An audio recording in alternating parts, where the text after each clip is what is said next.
All right, welcome. So in this video, I'm going to do a little bit of extra practice and work. We've been working with asymptotic bounds and asymptotic notation, and we just introduced the limit test. So now what I want to do is sort of a common exercise using these techniques, which is to take a class of, here I've got 5 different functions, and see if we can compare them to one another, and then place them into order of asymptotic growth rate. In this case, maybe increasing order of asymptotic growth rate, meaning starting with the slowest growing functions and moving up to the quickest growing functions.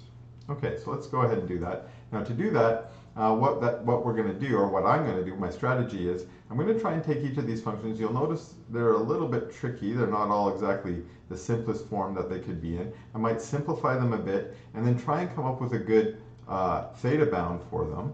And so this first function is one that hopefully our intuition is already pretty strong on, that since it is a quadratic function, it is a degree 2 polynomial, that the highest degree term is the dominant term, so we should expect that this is a big theta of n function.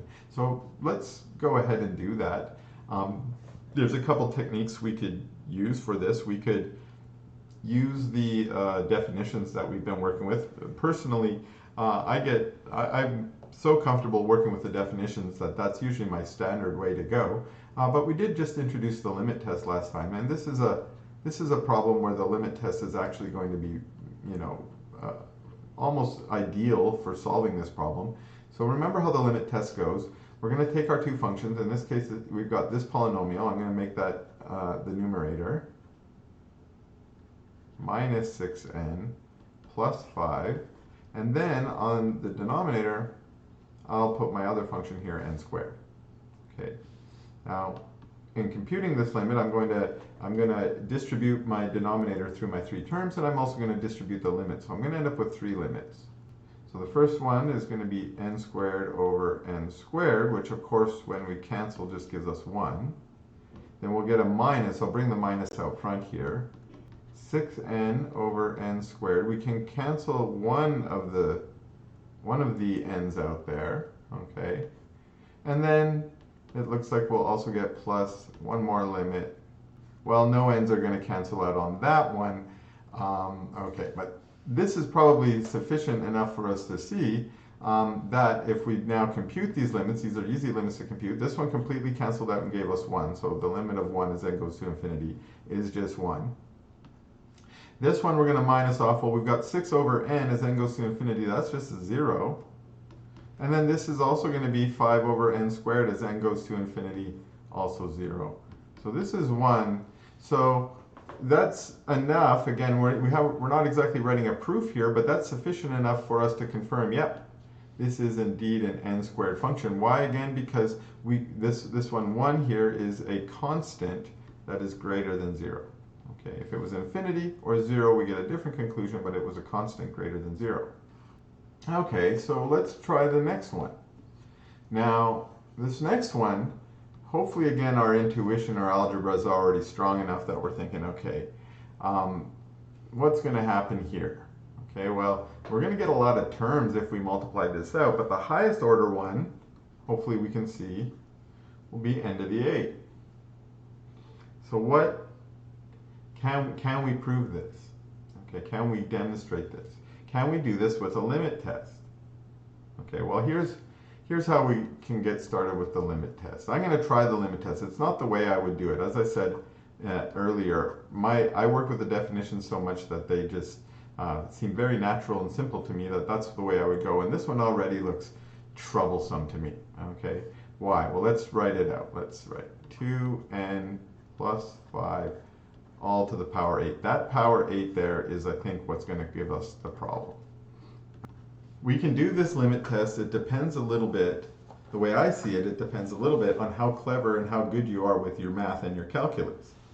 Now, I count myself as being somewhat clever, but I'm not a big fan of calculus, so I don't like to do it. If I can find a way around it, I usually take the other route, and I'll show you that route in a second. But here I'm saying, okay, I'm doing my calculus, so what am I going to do? If I'm not really clever, and that's my problem, is sometimes I'm not very clever, Then the next step I want to do is I say, I should probably multiply this out. And if I multiply this out, that's going to give me a bunch of terms. Now, if I'm not very clever, but I'm willing to put in the work, I could just multiply this out and figure out what it is. Okay.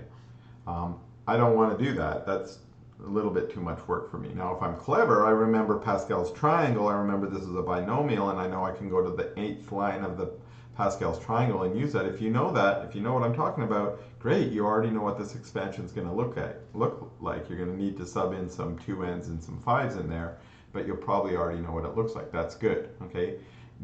I know the first couple lines of Pascal's triangle. I don't know what line number 8 is. Okay, it's 1, 8, something, something, something. I don't know what the rest are. So I don't know what that is either. And so some of us might just do something like this. Well, let's see here. Okay, so I'm going to start by saying let's not do this. Some folk do this. They say, okay, well, this is going to be 2n to the 8 plus 5 to the 8 all over n to the 8. Now, I'm only doing this. Hopefully, most of you are cringing and you're scratching your eyes out or something right now saying, no, no, no, no, no, no, no, no, that's not how it works. That's not how it works. That is not how it works. But the reason I want to say this, jump into this right now, is this is not how it works. Okay, so if your instinct is this is how it works, nah, that's wrong. Okay, so that's wrong. We know that's wrong. That's not what happens. We get a bunch of extra terms. So some of us might say, oh, well, wait a second. I know what the first term is. The first term actually is 2 to the n plus 8. And then some people do this, da, da, da, da, da, da. And then they go, aha, and then down here we're going to get n to the 8. Why do they do that, da, da, da, da, da, da, da? Well, I'll give you two reasons. One is lazy. I don't want to do it. And the second one is, I think I'm smart. Which is, I'm lazy, I don't want to do it, and I'm smart enough to know it's probably not going to matter at the end. Okay? But, is that math? Is that a proof? No, this is laziness and assuming you're smart. You might get this wrong, right? So, what do we do? Well, again, what I would usually do here is I wouldn't do the limits. I think the limits are the harder way to do this. But a lot of us, you know, maybe we feel our calculus skills are pretty good. So maybe we do know how to do this. Maybe we do know what we should do. Well, actually, I have something here that I think is maybe a little bit better. Is instead of trying to expand this, we'll notice that the power of 8 is on the top and the bottom, so we might be able to rewrite this as something like this. 2n plus 5 all over n. Is this true? This one is true. We didn't do anything wrong here. All we did is take this 8 and put it outside like that. Okay, so this actually does work. And it's important that we do this. There's some students who do this and then just let the 8 float away like it's not there. That's not right. Okay, and we'll see here in a second why it's not right, but let's go. Let's go one more step here, okay? Because then what this can do for us is going to be the lim, n goes to infinity, of, now how am I going to write? I'm going to write 2n over n plus 5 over n all to the power of 8. Okay, well, I've kind of got two brackets around here. Let's see what happens if why do I got those two brackets around here? What happens if I do this? Okay, now what do I got? Now, this is why some folks want to make the 8 disappear. They're like, if I could just eliminate the 8, then I can move the limit inside like I was doing before in the last one, right? And then we get one limit here that goes to 2 and another limit here that goes to 0, and we're good and we're good, okay? But that's not how it works, okay? But we can kind of get rid of the 8, not really get rid of it. We just need to move it, okay? And then we need to move it outside the limit. Okay, we can't get rid of it, but we can move it outside the limit. And so we can complete the limit now. Now we can split the limit out. Well, maybe I'll do that one last step. And if we didn't forget that 8 there, which is good, what do we get? Well, this limit goes to 2. Keep my brackets around. This limit, that goes to 0. All to the power 8. What's 2 to the power 8? Hopefully we know our powers of 2, that's 256. Okay. Positive constant. That's all we really needed, right? And some of us might have said, well, if we just ignored that 8, we would have got a 2. That's still a positive constant. We would have got the right answer. Sure, you might have got the right answer, but you wouldn't have done your calculus right. You didn't do your limits right. Okay. Again, at the end of the day, if you want to just confirm things, then that's maybe all you needed. But you probably want to make sure you do your math right if you're going to use that to convince yourself. As I mentioned, maybe I will say, I'll do this one with the definitions as well, because I actually find it really, really easy to do with the definitions. What is this less than or equal to? Okay. Well, what I'm going to do is I'm just going to promote that one. So I'm going to get 2n plus 5n to the 8. That was that trick we were using in our earlier video. That gives us 7n. Oops, I should make sure I leave my brackets there, which gives me 7 to the 8, n to the 8. There's my b. Okay, my b is 7 to the 8. What about the other side? There, I'm done. Okay, it's that easy. Why was it that easy? Well, I dropped out the 5 because that just made it bigger. I dropped out the 2 because that just made it bigger, and then I multiplied n to the power 8, and we're done. Okay, so all that limit, all those limits with the possible false ways we could go with it, and ways we could make errors, needed to do the same thing that with the definitions I can do in 2 or 3 quick tricks. Okay, what about this one? The 4th root of n squared plus n to the minus 5. Now I'm going to write this one slightly different. N squared plus n minus 5 to the 1/4, because we know that's what it means. Okay. Now this one makes it even trickier, because with the 8, we at least had the freedom of a couple paths. We could multiply it out if we wanted to. Taking the 4th root of this polynomial. Okay, some of us might know how to divide by polynomials. That's something we can do, but taking the square root or the 4th root of a polynomial is certainly a challenging or tricky thing to do. There might not be any expression we can actually come up with. So if there's no actual expression or no way to simplify this algebraically, then what do we have to do? We have to reach into our toolkit of approximations. Remember, all we care about here are upper and lower bounds. Okay, we might be able to do something clever with some brackets and limits like we just did, but I don't want to be clever. I want to just use my approximation toolkit. That's actually going to be a little bit easier. So let's see how far I can get with approximations so far. So let's do a less than equal to the upper bound first. Remember, the minuses make things bigger. So what am I going to do here? I'm going to say n squared. I'm going to take this n squared and I'm going to, or this n, and I'm going to promote it to n squared. And I'm going to take this 5, I'm just going to delete it off. I'm just going to drop it. So that leaves me with this, and then a little bit of algebra here. I'm going to go 2n to the 2n squared, sorry, all to the 1/4. Okay, now I'm going to point out something here, because we are using approximations. You'll notice that I am using the less than or equal to sign here, but then I use the equal to sign here.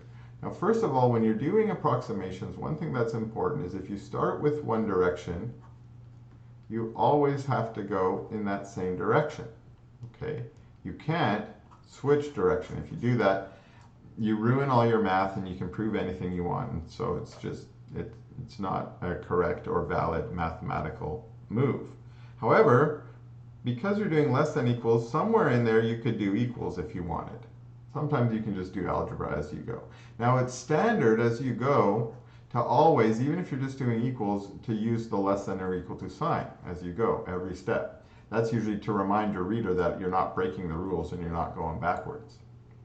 However, I have a convention when I do my math, and this is usually because I'm a teacher, that when I'm teaching, I want it to be very clear to my students what I'm doing on each step. This first step here was an approximation because I threw away the 5. You can't do that in algebra. And I just changed the n to an n squared. Again, you can't do that in algebra. You can't just change terms. So those were approximations, things that might make it greater when I do that. Okay. But this step, when I went from here to here, all I did was add these two numbers together. That was algebra. That was something that's true on equations. I signify that all I was doing was algebra with the equal sign. This is meant more for my reader to know I'm doing a step of algebra, not an approximation here. And then if I do another approximation step, I might do a less than equal as well. Okay. Now let's look at this last bit here. What can we do with this last bit? I guess we can take the quarter into the inside and let's see what we'll get. Well, one thing we will get here is we will get, well, the fourth root of 2, whatever that is. It's some irrational number, so I'm just going to leave it written as that. But I can also get this here, n, I'm going to get n to the 2 over 4, which is going to be n to the 1/2. And that might be my good guess. This here, this is my b. And that is the bound that I'm looking for, n to the 1/2. Okay, what about the other direction now? Okay, so I'm going to say we're on the other side here, and now we're trying to do what this is greater than or equal to. Okay, what it's greater than or equal to. Now, remember, one trick we can do is we can just drop out the positive. Remember, we just dropped out the negative going on the upper bound because it only makes it smaller, while the positive one only makes it bigger, so we can drop it out on the lower bound. But then that leaves us with this -5, and the -5 we'll have to maybe figure it out, okay? So what I'm going to do instead is I want to drop out the whole thing. I want to drop out the n and the 5, okay? But to drop them both out, I can only drop them both out if they're positive. So I'm going to do a little scratch here. Maybe we'll do it up here. N minus 5 must be greater than or equal to 0. When is it greater than 0? Well, bringing that 5 over to the other side here, we get n must be greater than or equal to 5. So what I can say is this whole thing is going to be greater than or equal to, and I'm just going to drop out the lower terms that I don't like, n squared to the 1 over 4, which is itself n to the 1/2. So very quickly we can get here, and remember, this only works when n is greater than or equal to 5. So we decided, or we came up with the bound that this is n to the 1/2. Okay, all right, we did most of the polynomial ones, it looks like, and we're stuck with actually some of the tricky ones left. Now this last one here is a log of a log. If we just ignored this part for a minute, if we just blurred our eyes, if it was just log n, our guess might be this is log n. But this is actually not true. This is not log n. And there's an easy way to see this, but let's just see if we can come up with what it might actually be. We're going to see here. Let's say we have log of log n plus 1. Now, what I think I want to kind of do here is I want to say, well, what if I promote my 1 here to a log n as well? That gives me a log of log n plus log n. And then the log n plus log n is going to be 2 log n. And then using my log rules here, I can pull that 2 out. That's going to be log of 2 plus log of log n. And log of 2 is just 1. And this is actually almost there, but why don't we promote this term here to a log n? So we've got a log n plus a log n, which is, of course, 2 log n. Okay, so there's my b. My b is my 2. Okay. You'll notice here I did a little error. I wrote log n instead of log n. And the reason is in computer science, this is a shorthand we use sometimes. We drop the O out, and that means log base 2 for us. Just sort of like in calculus you might see, and now I'm just scribbling around here, ln, which was supposed to be log, oops, now I'm really messing it up, log base e, okay, of n. So this is just a shorthand. I sometimes use it. If I also leave off the base of my log, I almost always mean base 2 because I'm a computer scientist, so that's how I think. What about the other way? Can we show that this is greater than or equal to log n? And the answer is, yeah, we're done actually. Remember, the 1 only makes it bigger, so I just drop it out, and there we go. Our a, if we want, is a 1. Okay, so the actual bound for this one is not log n, it is a different function, an even slower growing function, log of a log n. And that's very slow. Okay. Now what about the last one here? The last one is an exponential, but also a exponential with a log in it. And our instinct should be that this is a suspicious one, because let's start with a very easy one. A 2 to the log base 2 of n, we should know that exponentials and logs of the same base cancel each other out. This is just n. So our instinct might be 16 to the log base 2 of n. There might be some canceling out here, okay? But the problem is they're not of the same base. To make the canceling out work, we need to make them of the same base. So I'm going to do that. You might already know the rule here on how to transform this exponential or logarithm. If you do, great. If you don't, I'm going to show you what the rule is. So the first thing I'm going to do to try and solve this is I'm going to say, let's rewrite 16 in base 2. Well, we could rewrite 2 in base 16, but I think writing 16 in base 2 is a little easier. So we're going to get 2 to the 4, that's 16, all to the power of log base 2 of n. Now, the cool thing about when you have this kind of exponents, you probably know you just multiply those, right? But when you multiply things due to commutativity, we could actually swap them. That's another rule we have here. So I could rewrite this as 2 to the log n all to the power 4. Now that's the one that's going to cancel out and give me n, so that gives me n to the 4.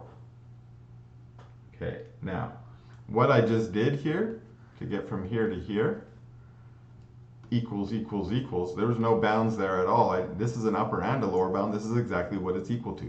So it's straightforward for me to say that this is going to be n to the 4. So I think the last step of this video was, or the last goal of this exercise was to take these numbers and place them in order, or place these functions rather in order of the slowest growing to the fastest growing. And remember, in the last video we already came up with a quick rule of thumb, and I'm going to write it like this. First, logarithms are less than polynomials, and polynomials are less than exponentials. Now, this exponential was a trick. It really was a polynomial. But this log really was a log. So that looks like it's our first one. F3 is the first one. Okay, it's the slowest. Now the rest of these are all polynomials. The way that polynomials work is in order of the degree. Okay, the way that exponentials work is in order of the base. The way that logs works is the base doesn't matter, they're all the same. It doesn't matter, they're all the same. But for polynomial, they go in order of their degree. In exponential, it goes in order of their base. So the next one for the polynomial, we'll go check out their degree. Look at all their degrees. It looks like 1/2 wins that one. So what's this?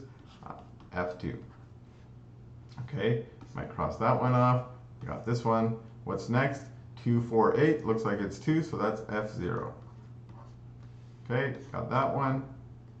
F4. Okay, we got that one. And F1 is our last one. Okay, this is a very common exercise using asymptotic notation. I use it on exams a lot for my students.